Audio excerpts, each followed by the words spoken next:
Deadly police shooting, the aftermath live on Facebook. The man's sister saying she told police he was unarmed. Authorities say he was in a, quote, shooting stance. The breaking headline here in New York City. The new image from the FBI tonight. They now know who the mystery men are after those bombs placed in New York. Where are they now? Major developments in the race for the White House. Donald Trump moments ago with a fresh attack on Hillary Clinton. And tonight, Trump's team acknowledging he needs to practice for the next debate. Meanwhile, Michelle Obama tonight not holding back against Trump. And the volcano erupting, hundreds of tourists trapped. This is ABC World News Tonight with David Muir. Good evening, and we begin tonight with the horror playing out inside an elementary school in South Carolina. A teenager walking into the school with a gun. Authorities believe he had just shot his father dead at home. Then going to the school playground, opening fire at Townville Elementary. Teachers trying to help. And then the anguish outside. Parents rushing to the scene after being alerted there had been a shooting at the school. ABC's Steve Osinsami is on the scene tonight.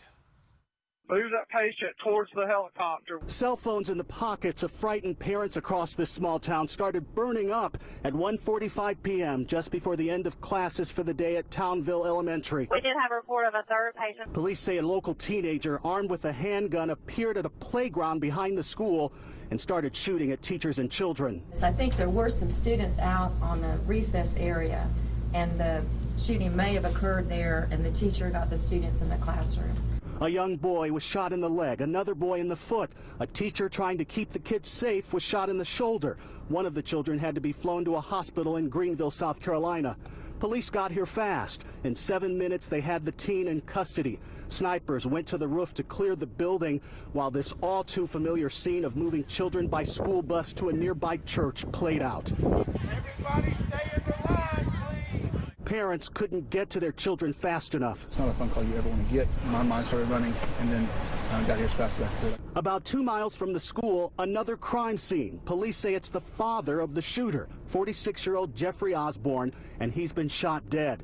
Police say the son was homeschooled, and they're not sure yet why he targeted the elementary school. School is canceled for the rest of the week. Police tell us that no one who was hurt at the school, those two students, nor the teacher, suffered any injuries that were life-threatening. They will be okay tonight. The governor of South Carolina is on her way here. Authorities tell us that investigators will be here at the school through the night. David. Steve Osinsami on the scene there in South Carolina for us. Steve, thank you.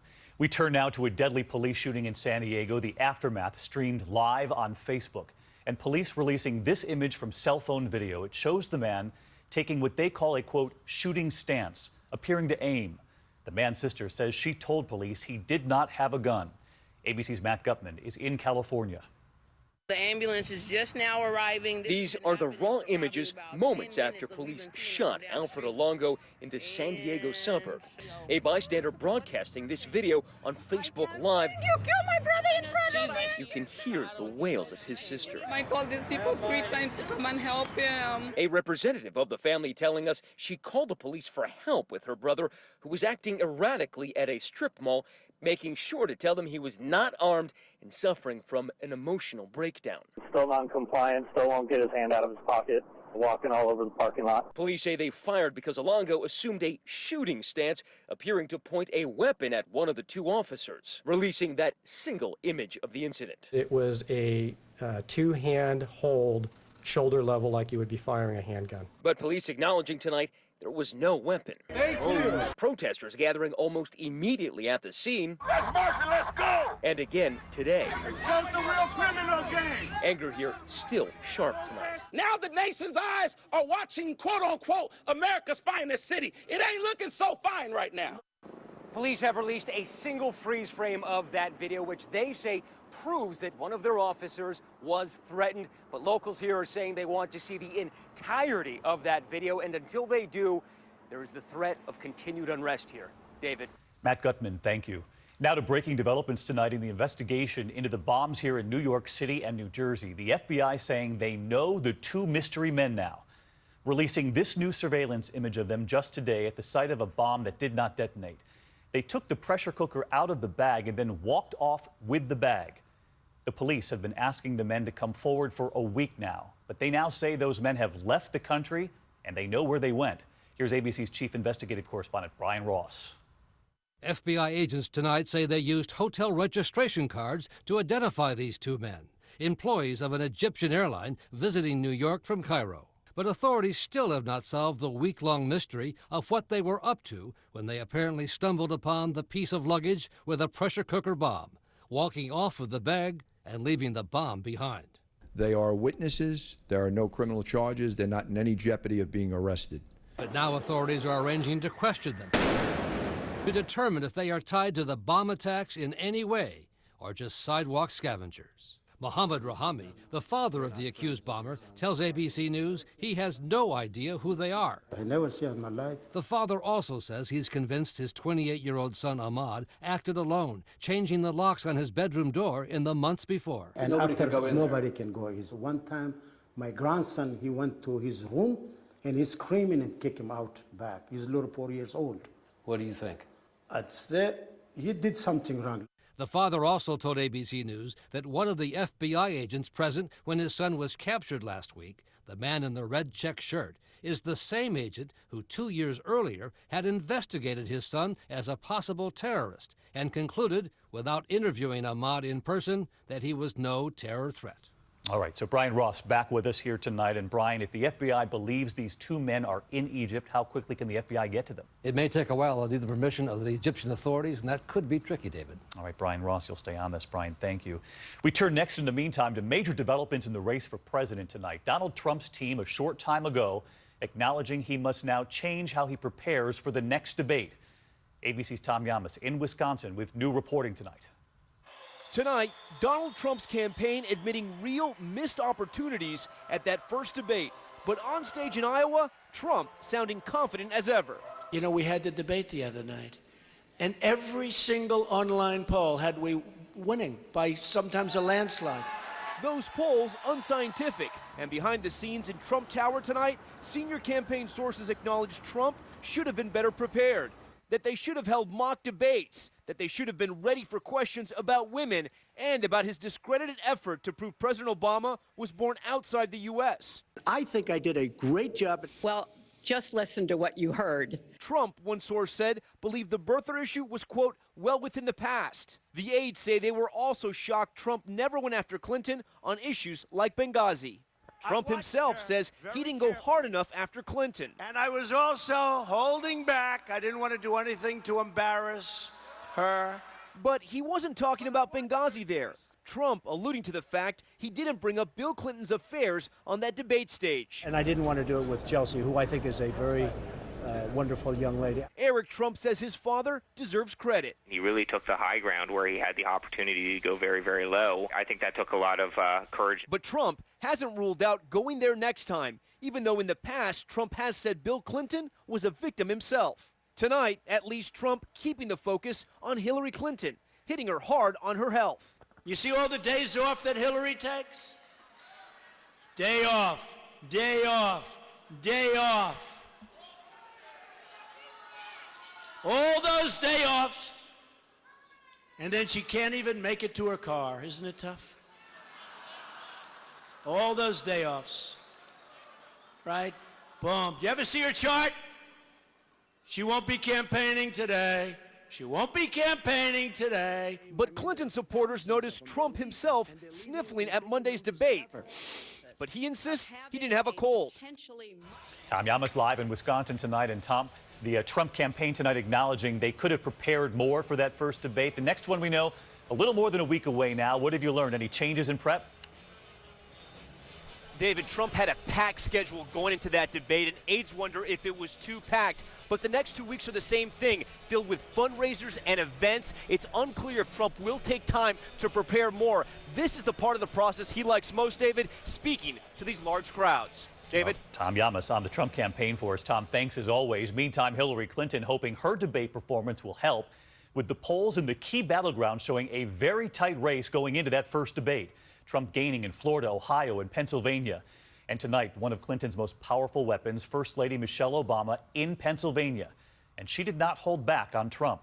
Here's ABC's Cecilia Vega. Hey! She is Hillary Clinton's secret weapon. Hillary is tough. And today, First Lady Michelle Obama fired a shot directly at Donald Trump, going after him for questioning where her husband was born. Hurtful, deceitful questions deliberately designed to undermine his presidency. Questions that cannot be blamed on others or swept under the rug by an insincere sentence uttered at a press conference. Let me take a moment. Now in a starring role on the campaign trail after her convention speech that brought down the House. Both Obamas speaking directly to young voters at a time when more than half of them say they aren't even certain they will vote in this election. If you don't vote, that's a vote for Trump. If you vote for a third-party candidate who's got no chance to win, that's a vote for Trump. With 41 days to go, Clinton calling on an army of her famous friends. Clinton with her former rival Bernie Sanders on his turf in New Hampshire today. You know, Bernie's campaign energized so many young people, some of you in this crowd. But outside, not everyone was convinced. Are you excited about Hillary Clinton? Nah, more or less. Honestly, if we want anything to come from Bernie, our best bet is going to be with Hillary. And Cecilia Vega live in New Hampshire tonight. Cecilia, we know from the past that First Lady Michelle Obama does not love campaigning, but she's out there for Clinton with her own soaring approval ratings. Sky-high approval ratings, David, especially with young people. But the Clinton team thinks she can also help them win undecided voters. One source telling us they would have Michelle Obama out on the campaign trail every day if they could. David? Good luck with that. All right, Cecilia Vega live with us again tonight. Cecilia, thank you. Next to the severe storms at this hour, thunderstorm and flash flood watches in the mid-Atlantic right now while we're on the air. Storm clouds rolling in over Washington, D.C., up to 6 inches of rain possible. Also, we are watching Tropical Storm Matthew just forming in the Caribbean. Heavy rain already. Where is that headed? Let's get right to meteorologist Rob Marciano tracking it all, beginning with the storm right here in the east tonight. Rob? Hey, David, and it's a big one. It's really going to impact the entire northeast quarter of the country for the next few days. Check it out on the radar. It's centered over Indiana, but it's spinning heavy showers and storms across the mid-Atlantic, and we've got a severe thunderstorm watch up there until 10 o'clock and a flash flood watch that includes D.C. and Baltimore through at least Friday. Could see 5 inches or more of rain there. And here is Tropical Storm Matthew, nearly a hurricane as it enters the Caribbean, forecasted to head west and then make a right turn north as a hurricane, impacting Jamaica and Cuba and potentially the U.S. next week. Way too soon to say when or where. David? Rob Marciano along the West Side Highway in Manhattan. Rob, thanks. Next tonight, word that there will soon be more U.S. boots on the ground in Iraq. Defense Secretary Ash Carter announcing that 615 additional troops will be sent there to help the Iraqi military take back the city of Mosul from ISIS control. Right now, there are more than 4,500 military personnel in Iraq, training, advising, and assisting Iraqi forces. Next to Capitol Hill tonight, Congress overriding President Obama's veto despite the president's 11th hour appeals. It's the first veto override since he's been president. At issue, a new law that would allow 9/11 victims and survivors to sue Saudi Arabia for allegedly supporting the attackers. ABC's Mary Bruce was right there on Capitol Hill. 15 years after Tom Strada was killed in the North Tower, this was the moment his wife Terry had been waiting for. The bill is passed. Congress tonight allowing families of those killed on 9/11 to sue Saudi Arabia for any role in the attack. Now I can go home and tell my children, you know, good wins over evil, good wins over bad, and that the fight was worth it. It is a humiliating blow to the president who staunchly opposed the bill. Congress for the first time overriding his veto. The White House says it could now put Americans abroad and the U.S. government at risk of lawsuits, too. It's a dangerous precedent, and it's an example of why sometimes you have to do what's hard. And earlier today, the White House called the override the single most embarrassing thing the Senate has done in decades, which did not go over well with lawmakers here or the 9/11 families. David? Mary Bruce on Capitol Hill tonight. Mary, thanks. And also this evening, we have learned that President Obama himself will attend the funeral of former Israeli President Shimon Peres. Peres was a towering figure, of course, in the Middle East, a founding father of the State of Israel, the architect of its military might, but also one of its fiercest champions of peace. He shared the Nobel Peace Prize in 1994 after secretly arranging an historic peace accord between Israel and the Palestinians. President Obama awarded him America's highest civilian honor, the Medal of Freedom, 4 years ago. And tonight, the president now planning to be there to honor him one more time. There is still much more ahead on World News Tonight this Wednesday. The mystery at sea, the son and the investigation, his mother presumed dead. That son now sitting down with us tonight. What happened out there on the water and the investigation that now continues. The volcano erupting, ash soaring 6,000 feet into the air, and hundreds of tourists trapped with the eruption. We'll have the latest on the search coming up. And look at this, the marriage proposal nearly ending in disaster. The boyfriend in total panic, millions watching, dropping the ring. They are all looking. How does this end? As we continue tonight. Attention. Did you or anyone in your household work around asbestos-containing gaskets, packing, or equipment? If you or a loved one have an asbestos-related disease, you may have a right to